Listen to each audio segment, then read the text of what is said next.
even with regard to the whole holding hostage thing, right, and closing the doors, it's not that I want to be very clear. I'm not being controversial for controversial sake. I get people's frustration when you hear it initially because it's very jarring to hear a man say, close them doors or whatever he said, right? And so I get that that's a jarring thing to hear. And also, though, why are we pretending like we don't know black culture and black church culture? There are so many things that are said within the confines of a black church.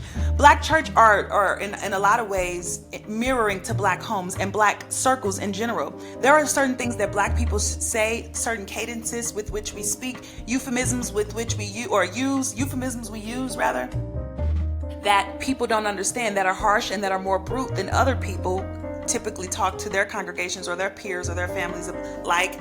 And so when they hear them, they immediately get turned off by it. But also, that's the culture with which they grew up and with which they've come up. I remember, if I'm being honest, I've been in so many churches that do stuff like that, right? Like, y'all, do try and do the shame stuff with money. And don't get me wrong, I'm not absolving it of its abusive nature, right? I'm not saying that there hasn't been history of abuse with money in church. However, what I am saying is we just completely negate the culture and the history and the ways in which we play with each other that other people may not understand when it's able to be critiqued and dissected like this.